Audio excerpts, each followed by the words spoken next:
Okay, today we're going to talk about gender and families. Before we can talk about gender and families, we need to go back and do a basic gender 101. In our society, we talk about gender quite a bit. As a matter of fact, we've had this huge surge in gender reveal parties. Take a minute and watch the video about throwing a gender reveal party. Okay, so what did you notice about the gender reveal parties? Did you notice anything that looked a little off? You saw the pink, you saw the blue. So were they really revealing this baby's gender, or were they revealing this baby's sex? Because those two terms are totally different. We use them interchangeably in our society, but that's an incorrect use of sex and gender. So if you look at sex, and if we talk about sex, we're talking about the baby being born with biological chromosomes, hormones, and internal external sex organs. So in our society, if you're born with a XY chromosome, if you're born with testosterone that's dominant, if you're born with vas deferens, penis, scrotum, testes, then you're labeled as a boy. On the other hand, if you're born with the female genetic makeup of an XX chromosome, estrogen and progesterone dominant, and the internal and external organs of a vagina, a uterus, and ovaries, then you're labeled as female. And so that describes sex of a baby. When we talk about gender, we're talking about the social and cultural socialization of the biological sexes. And so once we determine whether or not you're a boy or a girl based on your biological makeup, then we start socializing you based on the constructive notions of what it means in our society to be a boy or a girl. So when you say gender reveal party, you're not really talking about the gender, you're talking about the sex. Because we have two very discrete, fixed notions of what it is to be male or female, masculine or feminine, we've come up with this gender binary system. It's a system that we totally construct. When I say totally construct, I'm talking about we totally make it up, of these two very opposite and discrete categories, that if you are born a boy and we socialize you based on the traditional socialization of boy, then we're going to socialize you to be masculine. If you're born a girl and we are going to traditionally socialize you based on what we think girls are supposed to look and act like, we're going to socialize you to be feminine. And so we have this gender binary that totally constructs, that we've totally constructed, that tells you, boy, look this way, act this way, dress this way. Girl, look this way, act this way, dress this way. And you only have two choices when it comes to the gender binary. The gender binary is fixed, it's discrete, meaning you have two opposite categories, and you can only pick one or the other. You have to pick a box. So what happens if you don't fit into one of the boxes? You know, we're often asked for our sex, even though on most forms that you're filling out these days, they say gender, which again is incorrect. But, you know, when they say check one, male, female, what happens if you're neither male or female and you're both? That's what we refer to as intersexual people or intersex people. And basically what that means is that we're born with characteristics, biological characteristics of each sex. So I could be born with ovaries, but I could have a penis. I could be born with a vagina, but I could have testes. And so when we have this combination of chromosomes and gonads, hormones, sex organs that have both male and female in the same person, then we're talking about intersexuals.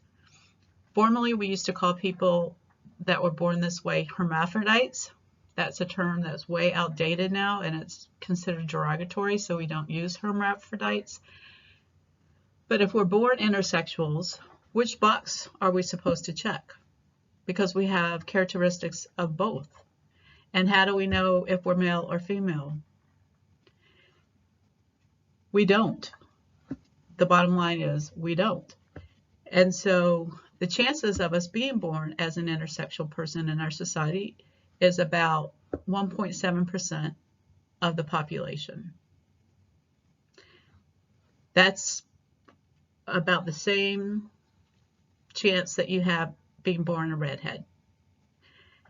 And so we do have people that are born as intersexuals.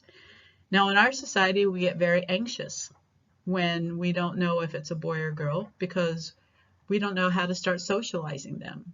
And so the tendency is for the doctors and the parents to pick whether it's going to be a boy or whether it's going to be a girl. In other societies, such as in the Dominican Republic, they have a very large population of intersexuals in a village. And instead of trying to determine when they're babies, whether they're a boy or girl, and do corrective surgery on them, they just let them be who they are. And so they may start out as a little girl and then express themselves as girls, and then they may change as they grow old into teenage years and be boys. And so instead of having them pick one in the beginning and determining what that person's going to be, they just let the children grow up and figure it out based on how they develop and feel. And so in that society, they consider them gifts from God. And so they just let it play out naturally. Not in our society, not in the United States. We have a very big rush to trying to figure out whether or not it's a boy or a girl so that we can start socializing them as such and being able to put them into one of the boxes and categories that we have. The problem with that is we don't always get it correct. What I want you to do is I want you to watch the video. Is it a boy or a girl? So you can see what I'm talking about when I say we don't always get it correct. After you watch the video, is it a boy or girl? I want you to come back and finish the PowerPoint presentation, and we'll continue talking about gender and then talk about gender and the family. But take a few minutes. It's not that long of a video, but it's a very good video, and it tells you what it's like to be born intersexual. All right, so gender socialization starts the minute we're born. The medical institution says, okay, it's a boy, it's a girl. Immediately, what do? After they get the baby cleaned up, they put it in a blanket, they bring it to the mom or dad in the bassinet after everything's all done. And if it's a boy, it's probably going to be wearing something blue. And if it's a girl, it's probably going to be wearing something pink. And in the little bassinet, they have the card that tells you what the baby's name is. And it also tells you the sex of the baby. And if it's a boy, the little card is usually dominant blue with little trucks and balls and those types of things. And if it's a girl, the card is usually going to be pink, dominant, and it's going to have little puppies or ribbons or baby dolls to indicate that it is in fact a girl. And so immediately we start socialization of what it means to be a boy and what it means to be a girl. We also know that in our society we don't hold baby boys as much as we hold baby girls. We let baby boys cry longer than we let baby girls cry. And so we have this whole notion of what it is to be a boy and how to treat them, and what it is to be a girl and how to treat them. And so we start right away with the medical institution. The next biggest institution in our society that socializes boys and girls in terms of their gender is the family institution. Think about all the gender rules and roles and rituals and expectations and norms and how you were told to act because you were either a boy or a girl, and the stereotypes that were used in your home based on whether you're a boy or a girl. You know, because we have these very fixed traditional gender stereotypes in our society. And so think about how those were played out and ascribed in your family in terms of what it meant to be a boy or a girl. So medical institutions start socializing you right away. Family institution picks up and starts socializing you. When you get to school, the education system starts socializing you. How are boys treated? We know oftentimes boys are called on in the classroom more than girls are called on in the classroom. We know that boys are told that they're good in math and pushed towards math when the girls are told they're not good in math and they're pushed towards English. We know those types of things are still being played out in our society in terms of gender socialization. The media institution, the media socializes us on a day-to-day basis. Every day we're bombarded with all these notions in the media of what it's like to be a girl and what's the expectations of being a girl and what it's like to be a boy and the expectations of what it means to be a boy. And so constantly we're being bombarded with all these ideas of how we're supposed to look, how we're supposed to act, what jobs we're supposed to go into, what the rules are, what our roles are supposed to be. We're constantly being told, this is what you're supposed to do as a boy and a girl in our society. So raising a boy, as I've disclosed earlier, I have a son. He's an only child. He's now 21 years old. But I became extremely conscientious and aware when I was the Women's and Gender Studies Program Director at Valdosta State University and had this boy that I was raising in South Georgia as to what it meant to be a boy in our society, what kind of pressures are put on young men in terms of what it means to be masculine. I remember when my son was playing football, one day he came home and he said, yeah, the coach told me I needed to man up. And I said, okay, what exactly does man up mean? Well, you know, I got hurt and he told me I needed to get back in there and man up. And I said, as opposed to staying out of the game or crying because your arm's broken and, you know, getting some medical help, you're just supposed to go back in and man up and just, you know, does that mean like suck it up, be strong? Is that what we think all men are supposed to be like? Do we think girls and women are supposed to be that way? And so we have these indications in our society and these ideas and these expectations of what it's like to be masculine and the expectations of what masculine looks like. And then what happens if we don't live up to those expectations? What are the consequences for men in our society that choose not to succumb to the pressures of manning up, so to speak? What is that like? And so think about all of the social rules and social expectations you got growing up as to what that was like to be a boy or what it was like to be a girl.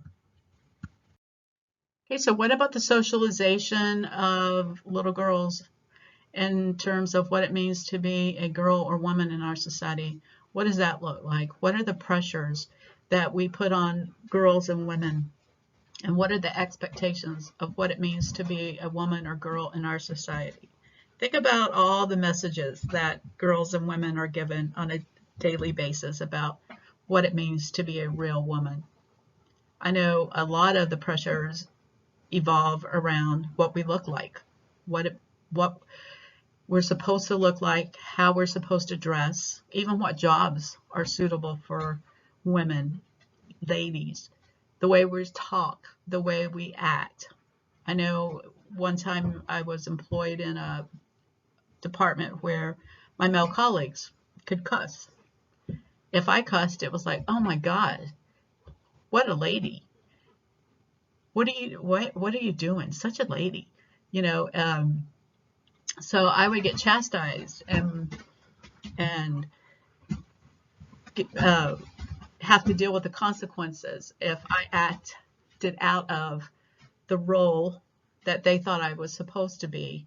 If I did something that was out of the ordinary for how they expected me to be, I would get called out on it, as opposed to they could do it because, after all, they were men and that was allowable. For me, it wasn't allowable.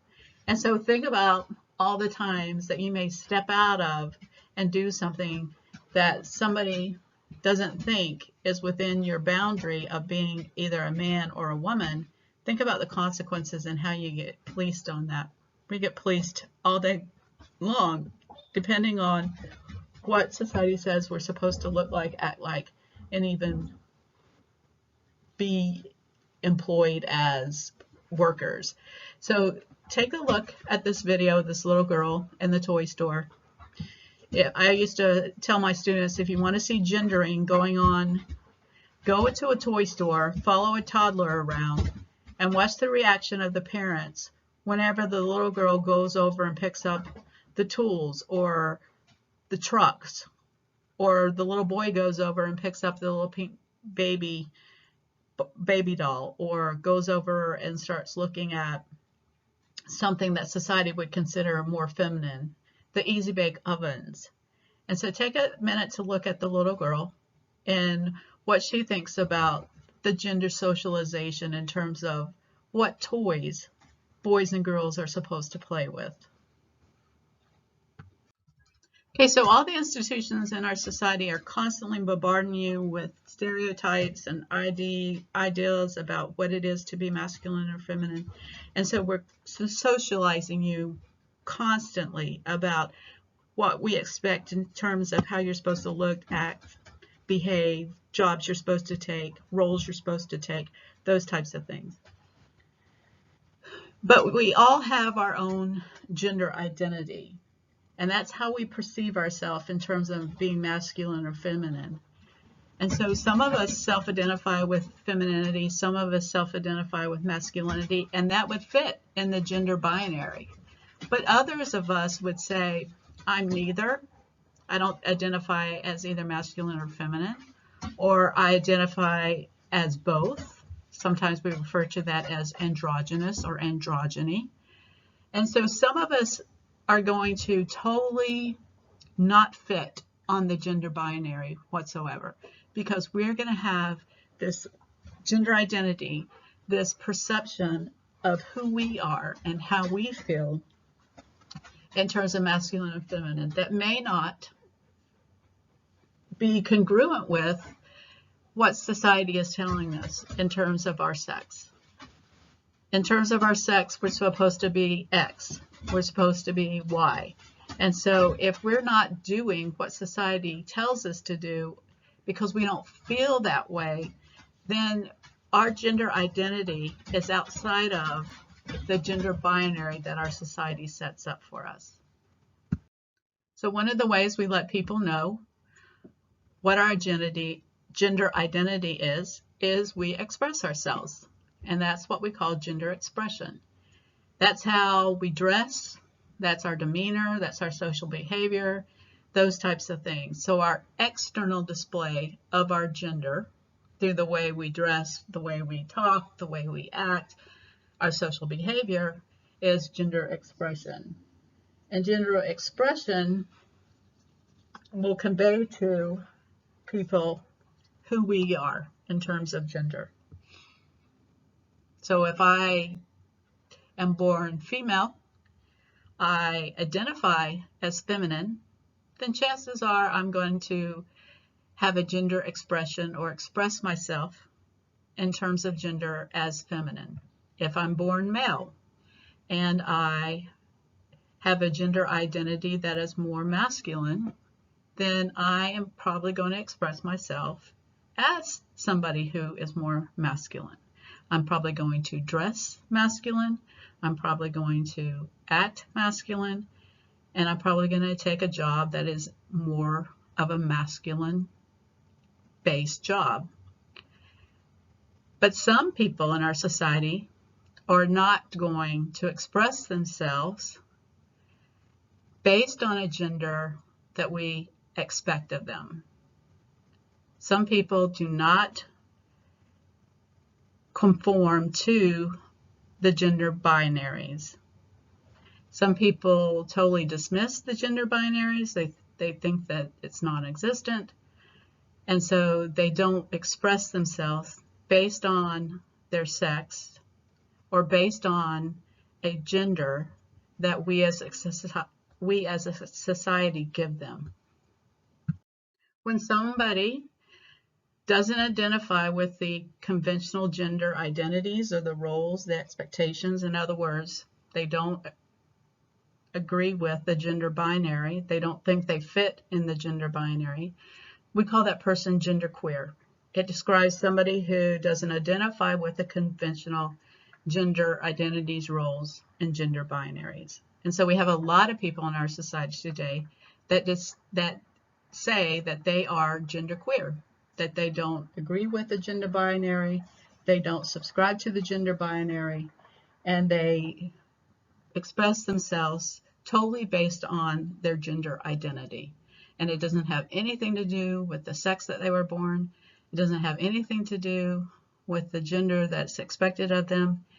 It's their identity, the way they feel about their gender, and how they choose to express themselves. Some people in our society believe that gender is actually fluid, that it's not fixed in these two discrete boxes of pick one, male or female. Some people think of gender more on a continuum, meaning that masculinity is on the left side, femininity is on the right side, and that people can identify and express themselves up and down this gender continuum on a daily basis. That I can present myself as masculine at one point in time, but then the next time you see me, I might be presenting myself and expressing myself as feminine. So gender fluid, and people that identify as gender fluid, is a person whose gender identity or expression is not fixed. It shifts over times or depending on the situation.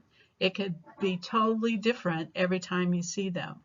And it could be a continuum of masculinity and femininity, hypermasculinity, hyperfemininity. That means a lot of acting very masculine or very feminine, or somewhere in the middle, or a little bit of both. And so these are people that don't subscribe to the gender binary. They're the ones that play with gender. They're the ones that one day they may be very masculine and presenting as very masculine, and the next day they may be presenting as very feminine. Think about who has the power in our society when we have this idea that the gender binary is the measuring stick by which we measure normal. If we consider ourselves to be on and in line with the gender binary, in other words, I identify as female, I'm born female, I identify as feminine, and I express myself in that manner, then I fit into the gender binary. And as such, I have a lot of power in our society because I follow this notion of what we're supposed to look and act like as women. If I don't follow that, if I am gender fluid or if I'm gender queer, then I'm not going to have the power in our society because I would be considered not normal, or I would be considered abnormal. I would be considered something sometimes derogatory. And so think about how we treat people in our society that don't subscribe to the gender norms of being on that binary. They usually are marginalized in our society. They usually are picked on in our society.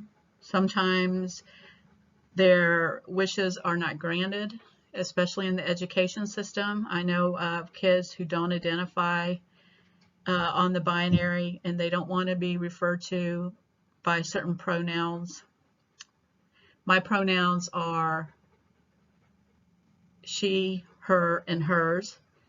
But if I'm not on the gender binary and I want to be referred to as a, em, and theirs, and I have teachers who say, no, I'm going to refer to you as she, her, hers, because you were born a girl and you are supposed to be socialized as a girl and you're supposed to act like a girl, and I'm going to refer to you as a girl. I don't care how you feel. I don't care how you self-identify. I don't care how you're expressing yourself. That's the way I'm going to refer to you. That's what I'm talking about when I say marginalized or even sometimes oppressed, because they're not respecting how they perceive themselves and how they want to be treated in our society. The folks who don't identify with the gender binary and express themselves differently than what we subscribe to them in terms of gender binary, we would refer to them and they would refer to themselves as transgender. So think of it as an umbrella term that describes anyone whose gender identity differs from the sex that they were assigned at birth. If we think of it more narrowly, it's used as a gender identity that reflects a binary that is opposite or across from the sex they were assigned at birth. So I have a friend whose name is Stephanie. She was born Stephen at birth. For the first part of her life, she lived as a boy and then grew up to be a man, got married, had a son. And it was only later in her life was she able to transition or come out as female. She said that she always knew that she was female. Even as early as age 3, she remembers thinking, I'm female, praying to God every night, please let me wake up and be female. And so this is somebody who we would refer to as transgender. Transsexuals, it's an older term that was originated in the medical and psychological communities. Some people would refer to themselves as transsexuals. And these are usually people who have permanently changed their sex to be congruent with how they feel and how they express themselves. So we talk about sex reassignment surgery, or SRX. So my friend Stephanie has gone through varying stages of SRX, sexual reassignment surgery, so that she can look like the person who she identifies as and how she performs and how she feels. A lot of people choose to have the surgery or the hormonal replacement therapy. And then there are a lot of people who just choose not to do that. A lot of them choose not to do it because it's extremely expensive. It's a very rigorous process to be able to go through sexual reassignment surgery. And so a lot of people choose to forego that, but they still will self-identify as the opposite of their assigned birth sex, and they will continue to perform the gender that they identify with. And so Stephanie has had to go to a therapist because in order for you to be able to transition and have medical surgery, you have to go to a therapist. You have to be considered mentally ill, labeled as mentally ill. And they label you as having a gender identity disorder or dysmorphic. Once you're given that label, then you have to seek therapy and be in therapy for at least 3 months prior to being given the okay to have hormone replacement therapy.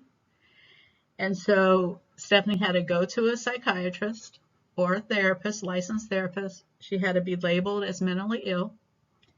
She had to go through psychotherapy for 3 months. And at the end of 3 months, if the professional said to her, okay, I believe that you do believe that this is your identity, and so now I'm going to give you permission to go to a doctor, and I'm going to allow you to get on hormonal replacement therapy. So she had to have the okay from the psychiatrist or the psychologist or the therapist in order to be able to take estrogen. So she went through that. She was placed on estrogen. She was also placed on a medication that suppressed testosterone. And so when you take estrogen, you start to grow breast buds. Now the breasts would never be large, but they would, because of the estrogen in the body, it would start to change your body in terms of breast and other functions. So she did that, and she went through laser surgery on her face to remove all the facial hair as a man. So she was able to do that. And she wanted to, at some point, actually be able to have reassignment surgery, meaning that they would remove the penis and reconstruct the penis into a vagina. And so in order for that to happen, she had to at least live full-time as a female prior to be given permission to get the genital surgery. And so the psychiatrist or her therapist required her to be able to live as a woman, present as a woman for a whole year before they would sign off on the ability for her to go in to a doctor and have the sex reassignment surgery. So when she would come and visit and talk to students at my previous institution, her driver's license still said Stephen. And so she would have to carry around a letter from her therapist saying, I suffer from gender identity disorder. So if I'm driving around and I present as a woman, it's because I have gender identity disorder and I am in the middle of transitioning. So in order to get on the plane, you can imagine if she is identifying and presenting as a female, well, she has an IAD that says she's male, that became problematic.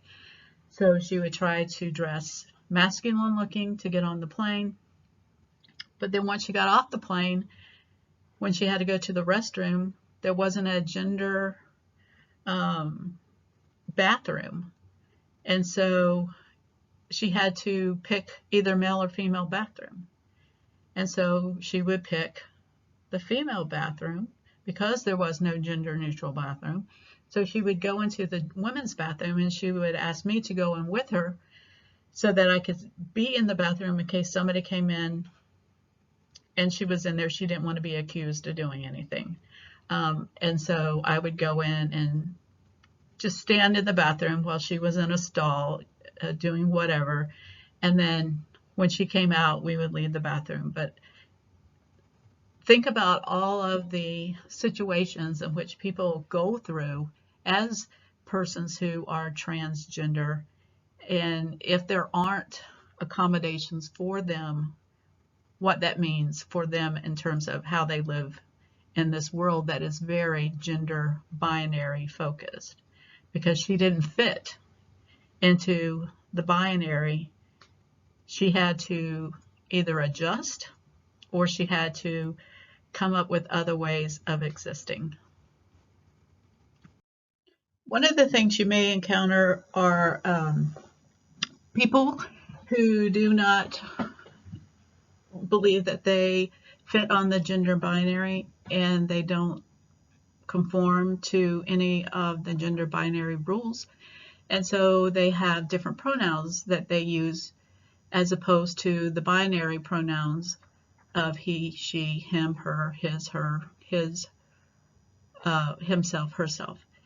And so if you can take a look at the chart that I've provided you, this is one of the charts that kind of give you an idea of the different pronouns that people who are transgender are now asking that those of us who are cisgender, meaning we do conform to the gender binary, they're asking that we acknowledge them in terms of their chosen pronouns.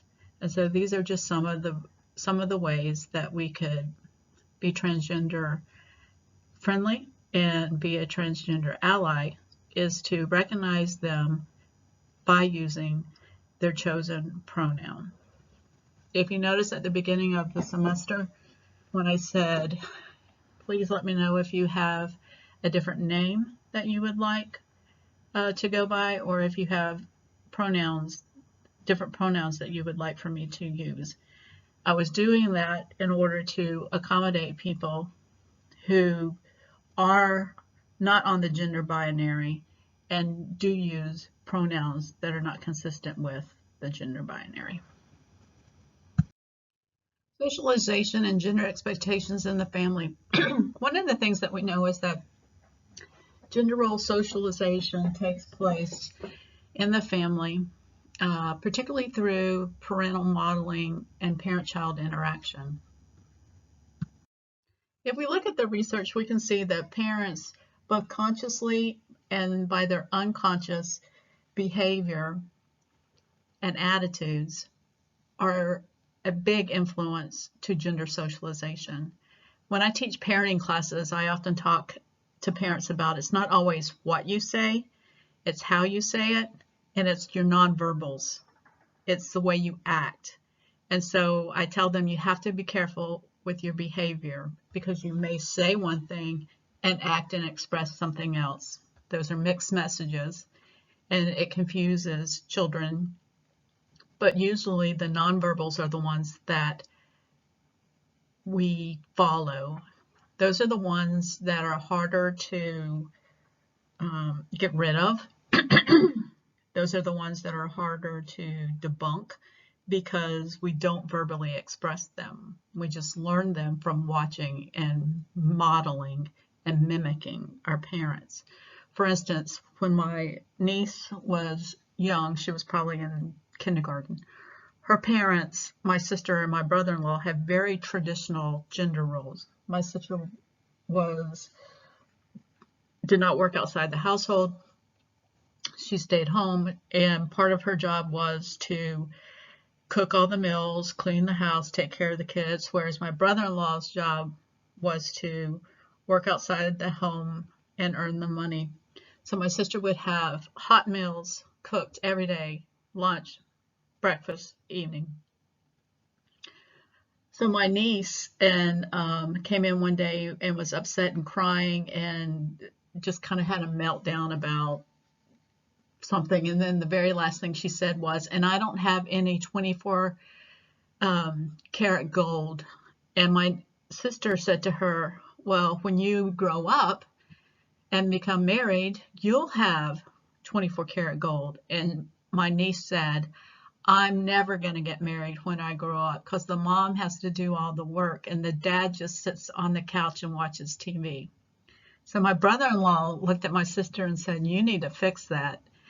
And my sister said, "I didn't tell her that. She just, she just said that. I mean, she just got that by watching us."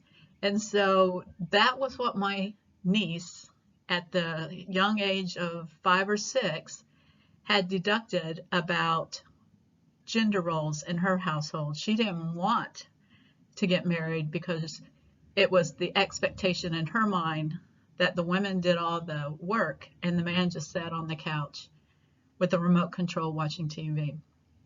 And so non-verbal behavior is extremely powerful in socialization process. Another major finding, according to the authors of your textbook, is that family gender socialization, the findings that we have, the research that we have, has been based largely on white middle class 2-parent households. And so when we look at the research that we're about to talk about, you're going to see it's skewed by that lens. It is based on white middle class 2-parent families. We don't know that much about gender roles in African American Black families. We don't know that much about lesbian, heterosexual family, homosexual families. We don't know it, Latino, Latinx families, based on who we've been studying in the past. And so a lot more research needs to be done in this area. So the findings that I'm about to discuss have largely been based on white middle class 2-parent families. So keep that in mind. Another research finding is that the changing family structure, we're seeing more and more single women and female households raising the children. And so one of the things that we know about this is that it's very important to start socializing girls to be economically self-sufficient. In some families, we still are socializing girls to find someone to marry, to have a traditional role of being the woman who stays within the home. According to the authors of your textbook, you can follow along on page 72 if you'd like. One of the things that they talk about is that despite parents consciously trying to avoid gender stereotyping, that somehow they continue to revert back to these types of stereotypes when they're raising their children. Oftentimes it's unconsciously. It's done unconsciously. They don't even know that they're doing it. Consciously, they say, I'm going to raise my child. I'm going to avoid gender stereotypes, but unconsciously, they fall back to those stereotypes. I do it still all the time, and I was the director of the Women's and Gender Studies program for 12 years, and I teach this stuff. I train people on this stuff. But sometimes I'll see a girl, a little toddler, and the first thing that pops in my head that sometimes does pop out of my mouth is, "Oh, look how pretty you are." And I think, oh, why did I just say that? Because we don't want girls to get the message that it's all about the way you look, because they're going to get that the rest of their life. And it's a message that it's really hard to get rid of, particularly in our society. And it feeds into eating disorders and body dysmorphic issues and all types of things. And so there's another way to compliment and talk to children that doesn't feed into the typical stereotypes. And so if you look at what the research shows, parents are still about 2.5 times more likely to ask, is my son gifted, than is my daughter gifted? And this is the Google research that your authors talk about in your book. Parents are also 1.5 times more likely to ask, is my daughter beautiful, than is my son beautiful? And so again, it's going back to the stereotypes of boys are doers, they do things, they're smart, they're assertive, they're aggressive, and girls are beautiful and passive and submissive. Parents are twice as likely to ask, is my daughter overweight, than to ask, is my son overweight?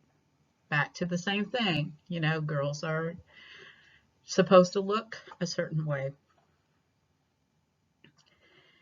And then the last piece of this conversation is that parents are still encouraging boys to be the doer and the exploratory one by giving them the physical activity toys and giving the girls the passive toys. And so we're saying to these children at a very young age, boys, you're supposed to be active, you're supposed to be doers, and girls, you're supposed to be sitting here doing non-active things, but having more of an emphasis on developing relationships, because the toys that we give the girls are the types of toys that elicit these close physical proximity relationships where they talk between each other, whereas the boys do things that we call side-by-side conversations, where they may go out and throw a ball, and as they're doing something active, then they may have conversations, personal conversations, but they're still doing something active because that's how we're raising them. And so the research supports that we're still doing those very stereotypical types of gender socialization. According to the research, although the parents and families may want to raise children in non-gender stereotypical ways, that we often revert back to that. Think about it. Gender socialization, particularly around stereotypical gender socialization, is extremely powerful and fluent in our society. There's so much of it. It bombards us every day. And so, although we may strive to raise our children in gender-neutral homes, we often find ourselves falling back on these notions, whether we mean to do it or not. For instance, if you look at some of the parents who were trying to raise their children in non-sexist forms, particularly their daughters, they would try very hard to raise the daughter with non-sexist attitudes. But then those same families were the ones that were still concerned about their son not being competitive enough. And so they wanted to raise their daughters as showing her it was okay to be assertive, and showing her she didn't have to be submissive or quiet or passive or not take up a lot of space or have to be the princess. She could go out and be the doctor and those types of things. They still reverted back to being concerned about their son not being competitive enough, which again is a very stereotypical gender norm for boys, that boys have to be strong, that they have to be competitive, that they have to be aggressive, that they have to be the ones that are the leaders, the ones that do all the talking in the room. Those are the types of things that we are finding families are still very concerned about. Another finding in the textbook that your authors talk about was that family members are still encouraging girls to develop what we call instrumental skills, and they discourage boys from developing tenderness. And so we're still socializing girls to be the nurturers, the caring ones, the emotional ones. Talk about who does all the emotional work in a relationship. Who's the one that notices when the relationship is having problems? I can't tell you the number of times I was doing therapy with families, and mom and dad would come in, husband and wife would come in, and the husband would say, I had no idea that she wanted a divorce. I had no idea that we were having any problems. While the wife says, I've been telling you X, Y, and Z, but I had no idea, because the women have been nurtured in our society to be the ones that do all the emotional work in the relationships, to express the emotion, to make sure that We're the nurturers. We're the ones that take care of people emotionally. We're the ones that also do all the social work in our families. We're the ones that make sure that we set up to go out with our friends, and we keep the calendar that way. We make sure that we're socializing with people. And so that's what I'm talking about when I say develop instrumental skills, that the girls are being taught that, while the boys are being taught to not be caring, to not be tender, to not be emotional. And so that's, again, very stereotypical gender roles in our society that we're still seeing played out, despite the fact that families are saying that they don't want to teach their children gender stereotypical roles. We're still seeing it. Same is true in terms of what emotions boys and girls are allowed to express. I always tell families when I'm working with them that the one emotion that we allow men and boys to express in our society is anger. Everything else is supposed to be non-expressed, that we tell them to tough up, to not cry. I used to have a friend when his children were young and the little boys would fall down, and he would go, come on, tough up, no blood, no tears, tough it up. You're a big boy, you're okay. But if it was the little girl and one of his daughters that fell down, he'd pick her up. Oh, honey, what's wrong? Are you okay? I'd make a big deal about it. It's okay. It's okay. You can cry. It's all right. But totally different expectations of what it means to be a boy and a girl in that family. And so still we're seeing this today, that girls are allowed to express anger, they're allowed to express sadness, they're allowed to express being happy, they're allowed to express all these things openly. They're not allowed to express anger. If they express anger, then they're either too aggressive, or they become the B word, or they're out of control, or they're deviant in some way. Whereas boys, we're still socializing them not to express anything but anger, because that's considered masculine. Anger is considered masculine, but anything else is not. And if you look at anger, it's a very interesting emotion because it's what I call a surface emotion. It's an emotion that comes out as anger, but there's really something deeper below that. And so I always say, what's really going on? It's usually something like, I'm hurt, I'm scared, I'm afraid. Those are not emotions that we're allowing still young men and boys in our society to express. And so instead of being able to express what they're really feeling, I'm scared, I'm hurt, I'm alone, I'm lonely, I'm afraid, they're expressing the masculine anger that's accepted in our society, or the masculine emotion that's accepted in our society, and that's anger. And so we're still socializing boys and girls that there's two different roles when it comes to expressing emotions. And then another thing that we're seeing is that boys are still given a lot more freedom to explore their neighborhoods and to go out with friends than the girls are. That's been around for even when I was being socialized, even when my mom was growing up and being socialized. And so what is that about? What rule is that about? What does that say? Why are boys able to go out and date at a younger age than girls? Think about the rules in your family in terms of what age you were able to do what, particularly around dating, going out with friends, staying out late. How old were the girls when they were allowed to do that versus how old were the boys? And so oftentimes we see that the boys still are given a lot more leniency and a lot more leeway when it comes to being able to do those types of things than girls. We have all kind of rules around what that means in terms of gendering. So think about the gender socialization that took place in your family, the family that you grew up in. In my family, growing up, I was the middle of three girls. We were raised predominantly by our mother, single mom. She and my father divorced when I was 6, so that would have been in the mid to late 60s, which was not typical back then. Back then, the expectation was that you stayed married regardless. We had some domestic violence in our family. And so my mom ended up leaving my dad and taking us with her. So my dad was court ordered to pay child support, but he wouldn't pay it very consistently, and he didn't pay it that often. So my mom worked outside the home with she had a GED, and so she didn't have a lot of credentials to get a well-paying job. So we struggled financially.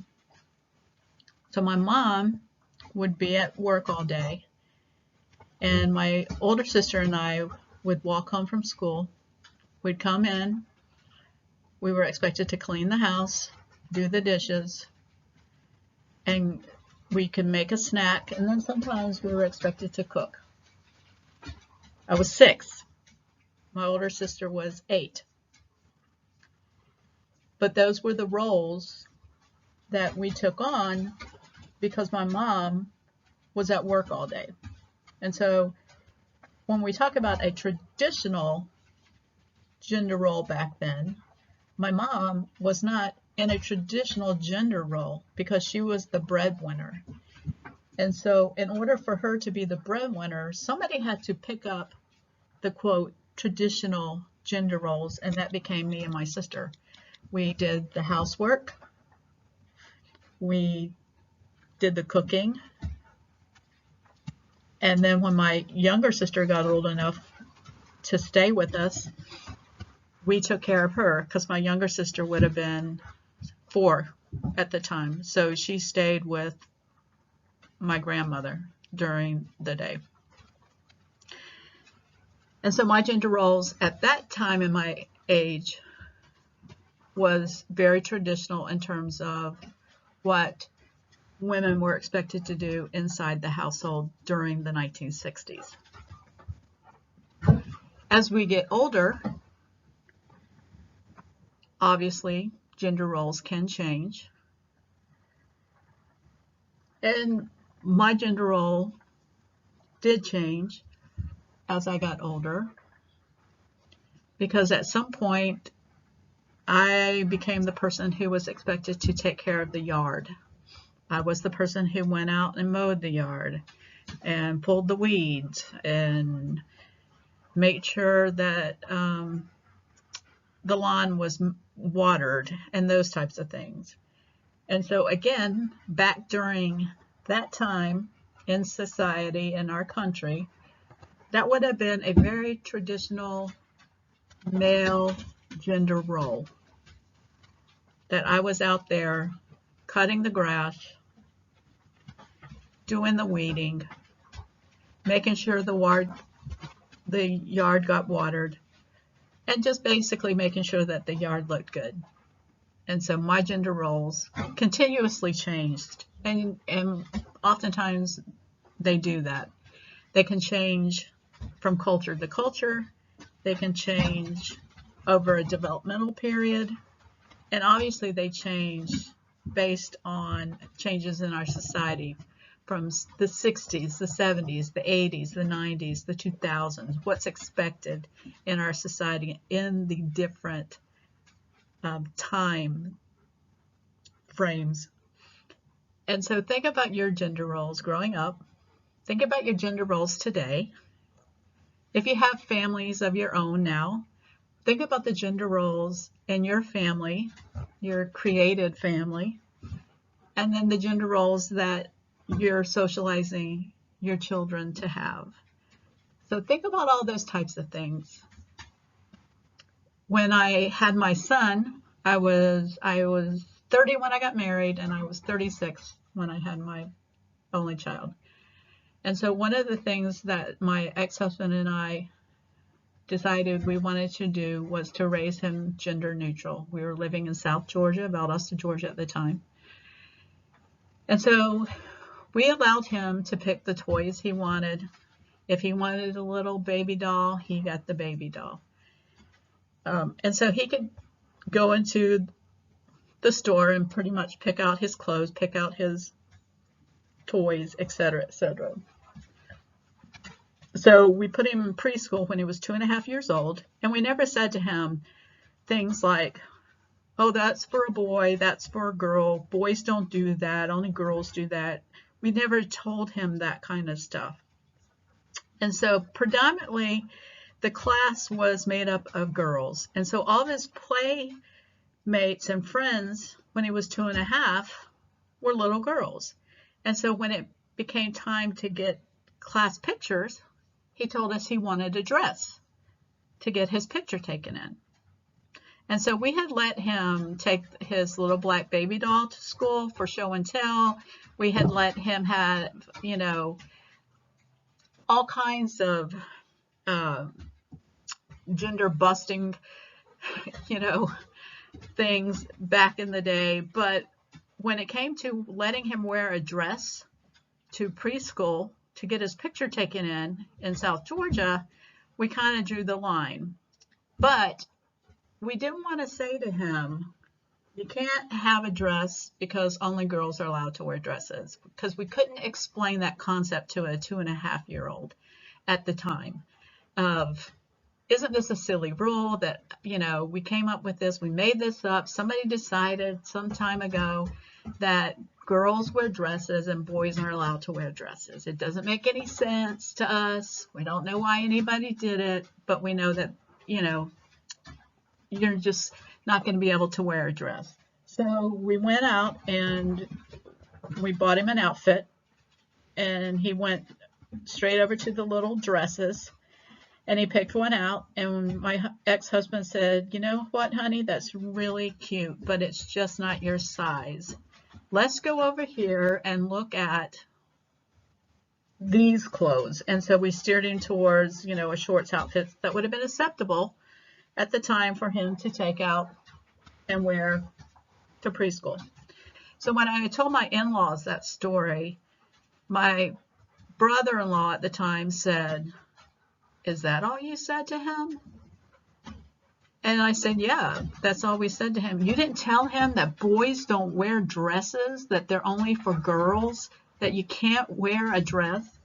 And I said, no, because we didn't want to raise him with all these gender stereotypes and these gender roles. We wanted him to be able to decide on his own, what his gender was going to look like. And so we very quickly became, the crazy parents of the family, because that's how we had chosen to raise our son. He wanted the Barbie bike at one point in time because, let me tell you, the Barbie bike was blinged out. She had a cell phone. This was long before, cell phones were on everybody's hip, but she had a cell phone. She had streamers. It was bright. It was pretty. So he wanted the Barbie bike as opposed to the plain looking bike that was supposed to be for the quote, the boys. He liked cooking, so he wanted a kitchen, one of those ovens, easy bake ovens. And so we got him one of those because he liked kitchen. He had a Powerpuff birthday party when he was, I think, first grade. And we weren't really sure that too many of the boys in the class were going to come to the Powerpuff birthday party. They all came. They were all dressed in camo. I think the parents did that on purpose, but, they did come to his Powerpuff birthday party, and he had a Powerpuff Girl shirt, and we had a Powerpuff birthday party cake and all kinds of stuff because he loved the Powerpuff Girls.